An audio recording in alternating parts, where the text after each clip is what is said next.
Vijoi në Vlorë turi inspektimeve të Ministres së Turizmit dhe Mjedisit Mirela Kumbaro në Bregdet, e shoqëruar nga Ministri i Brendshëm Ervin Hoxha dhe Kryetari i Bashkisë Vlorë Ermal Dredha. Ministri Kumbaro u ndal në Lungomare për të parë modelin e një plazhi publik të ndërtuar nga bashkia, pa pagesë, nga ku theksoi se edhe në plazhet e menaxhuara, vija e parë do të jetë dedikuar për publikun. Kemi pasur një ankesë të tillë në plazhin e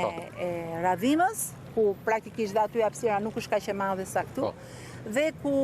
Agjencia Kombëtare e Bregdetit me policinë bashkiake kanë shkuar, kanë vendosur dhe gjobën përkatëse tek edhe u informoi që mos ndodhi më ky fenomen. Dhe në rast se do përsëritet, do të prishen kontratat për subjekte të cilët nuk respektojnë qoftë edhe këtë kriter të vet.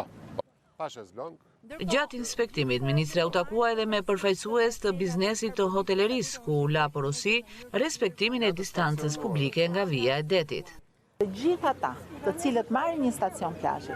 në një plazh ranor kanë detyrimin të lënë distancën deri ke vija e Bregdetit 7.5 deri 8 metra. Në funksion dhe në shërbim të kujdo tjetër, që jo vetëm mund të shëtisi, po mund të vendosi peshqirin dhe tjetër. Nëse do të ketë shërbimin tuaj, mund të marrë shërbimin tuaj. Në Bregdetin që është më i ngushtë dhe është përgjithsisht Bregdeti jonë, duke filluar nga Jonufra, Radhima dhe duke shkuar më tutje, kjo distancë nga vija e Bregdetit, nga vija Buza e Detit, deri tek radha e parë është 2.5 deri 3 metra, sepse janë plazhet më të ngushta, nuk kanë këtë lloj gjerësie siç e kemi këtu, por Buza e Detit është gjithmonë e drejtë e çdo njeriu të rritë, të kalojë, të lahet, të pushojë.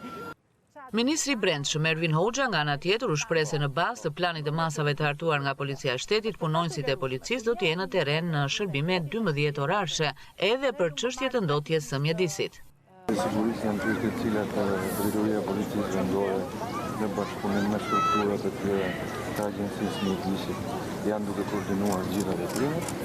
Shërbimet e tyre do janë 12 orash, janë përcaktuar sipas planit të masave që ka hartuar policia. Do të jenë në dispozicion po dhe për çështjet e ndotjes së mjedisit, për çështjet e zhurmave, për lehtësimin e qarkullimit rrugor, për krimet të ndryshme mjedisore siç kemi biseduar bashkë, të cilat do trajtohen në një kohë dhe në një veprim të menjëhershëm për sa i përket. Po dhe subjekteve të cilët janë operues në zonat bregdetare, policia do të vinë në ndihmë për çdo lloj shqetësimi që ju do të keni, duhet të merrni dhe të kontaktoni direkt numrat që ju janë vënë në dispozicion për sezonin e plazhit dhe policia do të jetë këtu për të siguruar një mjedis dhe për të pasur një turizëm sa më të qetë. Në fund të inspektimit, ministria u takua edhe me përfaqësues të operatorëve të pastrimit në Bregdetin e Vlorës për masat e marra lidhur me pastërtinë në plazhet publike, ku sipas rregullores së re, hapësirat të tilla do të jenë më të mëdha këtë vit.